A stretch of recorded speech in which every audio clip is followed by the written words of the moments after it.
నిన్న అర్ధరాత్రి గుడిమల్కాపూర్ ప్రాంతంలో గోరక్షకుల పైన దాడి జరిగింది. దాంట్లో స్వయంగా ఎంఐఎంకి చెందిన ఒక ఎమ్మెల్యే కూడా పాల్గొని గోరక్షకులను ఎవరైతే సేవ్ చేస్తున్నారో వాళ్ళందరిపైన కూడా దాడి జరిగింది.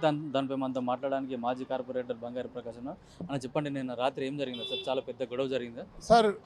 చట్టాన్ని చేతిలో తీసుకొని వాళ్ళ ఇష్టానుసారం చట్టం వాళ్ళ చుట్టమైనట్టుగా చట్టంలో మాకే సర్వ హక్కులు ఉన్నాయని, తెలంగాణ ప్రభుత్వం ఉన్నది మేమే బాస్లమని, మేము చెప్పిందే వేదం శిలా శాసనమని నడుచుకుంటున్నటువంటి ఎంఎం పార్టీ ప్రతినిధి చేసిన దురాగతాలు. ఒక అట్టపెట్టలు ఉన్నటువంటి బండిలో పేడ వాసన వస్తుందని చెప్పి సామాన్య జనాలు పోలీసులకు ఫోన్ చేయడం జరిగింది. అక్కడ గుమిగూడిన వాళ్ళు అది లోపల ఇవాళ రేపు ఏంటంటే బయట కనబడుతుంది ఒకటి, లోపల ఉంటుంది ఒకటి. మనం చూసాం వాటర్ ట్యాంక్లో కూడా ఆవులను తీసుకెళ్ళడం మన కళ్ళారా చూసాం మనం. అదేవిధంగా మనము ఇట్లాంటి మోసాలు జరుగుతున్నాయి కాబట్టి ప్రజలకు తెలుసు కాబట్టి ఇది వాసన వస్తుంది, ఖచ్చితంగా ఇది ఇంట్లో ఆవులు ఉన్నాయని పోలీసు వాళ్ళు లేవని చెప్తే వాళ్ళు వెళ్ళిపోయారు. మళ్ళీ కూడా అనుమానంగా కొద్ది దూరం పోయిన తర్వాత మళ్ళీ మా వాళ్ళు ఆపడం జరిగింది. అంతే, ఎవరిని ఏమనలేదు, కొట్టడం లేదు, తన్నడం లేదు, ఏం లేదు. చెక్ చేస్తామనే వరకు ఒక వందల మంది, వేల మంది పాముల పుట్టలు, చీమల పుట్టల నుంచి ఎట్లా వెళ్తాయో చీమలు, అది ఆ మాదిరిగా ఒక ముందు ప్లాన్ వేసుకొని రాబోయే ఎన్నికలలో వీళ్ళకు ముస్లిం ప్రాబల్యం తగ్గింది. ఎప్పుడైతే ముస్లిం ప్రాబల్యం తగ్గినప్పుడు హిందూ ముస్లిం గొడవ చేయడం వాళ్ళకి ఆనవాయితీ. అసలు వాళ్ళు ఇప్పుడు ఒకటి పోలీసు వాళ్ళని పిలవడం జరిగింది, పోలీసు వాళ్ళు దాన్ని సమీక్షించడం జరుగుతుంది. వీళ్ళకేం సంబంధం లేదు అంటే వెళ్ళిపోతారు, ఎవరి దారిలో వెళ్ళిపోతారు, అయిపోయాయి రెండు విషయం. ఇప్పుడు ప్రజలే పోలీసింగ్ వ్యవస్థ అన్నారు, మరి ఏంది ఇప్పుడు న్యాయ దొంగ ఎక్కడో జరుగుతుంది, అనుమానం ఉంది మాకు ఒకరి మీద, నువ్వు అనుమానం ఉందని ఎట్లా చెప్పినావు అని చెప్పి కొడతారా, కేసులు పెడతారా? Rowdy sheet పెట్టాలంట. మౌనోన్మాదాన్ని పెంచి పోషిస్తున్న పార్టీ చెప్తుంది వేరే పార్టీ నాయకుల మీద మొత్తం రౌడీ షీట్ ఓపెన్ చేయమని. వాళ్ళు చెప్పినదే విధంగా వీళ్ళు పనిచేస్తున్నారు. అంటే ఇక్కడ మూసీ నది పక్కన బ్రిడ్జ్ పక్కన కూడా చెక్ పోస్ట్ కూడా పెట్టారు. ఆయన కూడా పోలీసులు ఎందుకు అక్కడ చెక్ చేయలేదు? వాళ్ళని ఎవరు ఆపారు సార్? చెక్ పోస్టులు కూడా మేము గతంలో ఫ్లోలో ఉన్నప్పుడు కృషి చేసి కష్టపడి అందరి సహకారంతో పెట్టేయడం జరిగింది. మీరు నమ్మరు, ఎన్ని వేల బండ్లు వస్తాయో వరకు తెలియదు. ఒకవేళ ముస్లిం ప్రాబ్లం ఉన్న ఏరియాలో బండ్లు దొరికితే పోలీసు వాళ్ళు గజగజ వణుకుతూ సల్యూట్ చేస్తూ పంపించేస్తారు. పశ్చిమ బెంగాల్లో ఏ విధంగానైతే అరాచకాలు జరిగినాయో హైదరాబాద్లో ఆ విధంగా అరాచకాలు నడుస్తున్నాయి. కొన్ని వందల బస్తీలను కాల్ చేయించుండే ఎంఏఓలు, మళ్ళీ జై భీమ్ జై నీమ్ అని చెప్తాడు. అదే భీమ్ కార్యకర్తలను, భీమ్ వారసులను ఎంతమందిని ఖాళీ చేయించాడు వాళ్ళ ఏరియాల నుంచి. కొన్ని వేల మందిని ఖాళీ చేయించలేదా? ఊచుకోతకు వేయలేదా? టెంపుల్ని ధ్వంసం చేయలేదా? మానవత్వం ఉందా వీళ్ళకు? ఎప్పుడైనా వీళ్ళు చరిత్రలో ఇప్పుడు ఒక్కటండి, నిజాం సర్కార్ ఎప్పుడైతే ఈ రజాకర్లుడనో పాకిస్తాన్లో కలవాలని గొడవ చేసినాయి, పాకిస్తాన్లో కలవాలని ప్రేరేపించి, అట్లాంటి వాళ్ళు పాకిస్తాన్ పోకుండా ఇక్కడే దృష్టి వేసి మన మీద పెత్తనం చలాయిస్తున్నారు. మళ్ళీ ఇప్పుడున్నట్టు కాంగ్రెస్ ప్రభుత్వం ఉంది.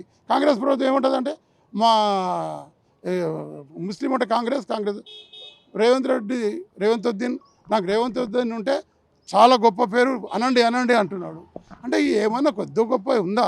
మానవ ధర్మం ఉందా? గోరక్ష చట్టాలను కాపాడాల్సిన పోలీసులు కూడా, గవర్నమెంట్ కూడా అట్లాంటి దిశగా ఎవరు ప్రయత్నాలు చేయట్లేదు. ఇప్పుడు ఒక్కటండి, వీళ్ళకు కావాల్సింది ఏ విధంగా చట్టాన్ని మలుచుకోవాలో ఆ విధంగానే. ఎక్కడైతే దారుసలాం నుంచి ఆర్డర్ వస్తుందో ఆయన ఓపెన్గా చెప్తున్నాడు, నేను చెప్తున్నా చెయ్యకపోతే నాంపల్లి మొత్తం నేను దిగ్బంధనం చేస్తా, మా బాస్ చెప్పిండు, మా బాస్ రేపు మాట్లాడతాడు అంటే ఈయన చేసిన ఆర్డర్ అంటే రేపు పొద్దున వాళ్ళ బాస్ చేస్తాడంట. పోలీసు వాళ్ళు చూసే తప్పు కూడా పాటించాలట. అంటే దీంట్లో ఒక ఎమ్మెల్యే అట్లాగే ఒక ఎమ్మెల్సీ కూడా స్వయంగా పాల్గొని వాళ్ళకు ఒక ఎస్కార్ట్గా ఉండి కూడా గోలను తరలిస్తున్న పరిస్థితి. ఒకటి సార్, ఒక చట్టం తీసుకురావాలి, కేంద్ర ప్రభుత్వమా రాష్ట్ర ప్రభుత్వమా అని కాదు. ప్రజాప్రతినిధులు చట్టాన్ని చేతిలో తీసుకుంటే ఇమ్మీడియట్గా తక్షణం రద్దయిపోవాలి వాళ్ళ సభ్యత్వం. అప్పుడు కానీ ఇలాంటి ఇప్పుడు ప్రజాప్రతినిధులు ఆదర్శంగా తీసుకుంటారండి జనాలు. ప్రజాప్రతినిధులు ఏం చెప్తే అది అందరు కూడా ఒక మాకు సంబంధించింది మా నాయకుడు చెప్పిండనే భావనతో ఉంటుంది ప్రజలు. వాళ్ళే చట్టాన్ని చేతిలో వేసుకొని వేల మందిని వేసుకొని జుల్లు తీసుకుంటా, రాళ్ళు కొట్టుకుంటా, పోలీసులను తిట్టుకుంటా, భ్రాంతులను చేయడము, పారిపోయినారు. రోడ్డు మీద పోతున్న వాళ్ళు పేర్లు అడిగొట్టిరండి. గుడిమల్కాపూర్ కేసు అయింది, 2 పిల్లలని, చిన్న పిల్లలు. ఇక హోటల్లో ఏంది ఫంక్షన్ హాల్లో పనిచేసి వస్తుంటే క్యానా మేరే అంటే తెలుగు పేరు చెప్తే కొట్టేసిరండి. ఇంత మూర్ఖమా, ఇంత దర్జనమా? ఎక్కడో జమ్మూ కాశ్మీర్లో అయిందంటారు, మన దగ్గర అవుతుంది కదండి. ఎవరు పట్టించుకోరా? ప్రభుత్వం తెలుసు. వాళ్ళను హాస్పిటల్ పంపించడం జరిగింది, ఎమ్మెల్సీ చేయడం జరిగింది. మరి ఎందుకు వాళ్ళకి ఏం లేవు? ఎవరిని పట్టుకోరు ఎందుకు వాళ్ళను? అన్ని వేల మంది ఓపెన్గా రాళ్ళు రప్పలు తీసుకొని తీసుకుంటూ పోతుంటే ఒక భయభ్రాంతుల వాతావరణం. అసలు ఏరియాలో ఏమవుతుంది, ఎవరైనా మొత్తం దాడులు దొమ్మిలు చేస్తున్నారా అనే విధంగా ప్రజలు భయభ్రాంతులు అయితే యాక్సిడెంట్లు అయినాయి కొందరికి. ఈ విధంగా ప్రజాప్రతినిధులు వివరిస్తే ఎవరు చెప్పుకోవాలి? ప్రజలకు ఎవరు చెప్పుకోవాలి? ఏమంటే మాకు ఆదుకుంటారని చెప్పి ప్రజలు అనుకుంటారు. ఇదా వీళ్ళు చేసే పని? ఇదా వీళ్ళ దౌర్జన్యాలు? ఇవా వీళ్ళ మూర్ఖత్వం? వీళ్ళని అడ్డుకునే నాదులు లేడా? ఎప్పుడైతే వీళ్ళకు తగిన విధంగా ప్రభుత్వాలు కరెక్ట్గా ఇప్పుడు ఎట్లయితే పశ్చిమ బెంగాల్ వచ్చిందో ఆ మాదిరిగా వీళ్ళను నడ్డు విరిచే ప్రభుత్వం వస్తే కానీ వీళ్ళు చక్కగారు. లేకపోతే ఇదే విధంగానే నడుస్తుంది. దీనికి అదుపు లేదు. దీనికి అంతం ప్రభుత్వాలు, ఇప్పుడున్నటువంటి ప్రభుత్వాలు సర్వనాశనం కావడమే.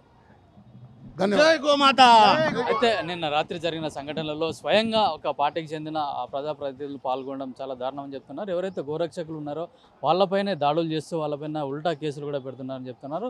ఇట్లాంటి వ్యవస్థ మారాలి, అట్లాగే ఎవరైతే దాడులు చేసిన ప్రజాప్రతినిధులు వాళ్ళపైన కూడా కఠినంగా చర్యలు తీసుకోవాలని చెప్పేసి కూడా గోరక్షకులు కోరుతున్నారు. కెమెరామెన్ మధుతో కిరణ్ కుమార్, పల్లవి టీవీ, హైదరాబాద్.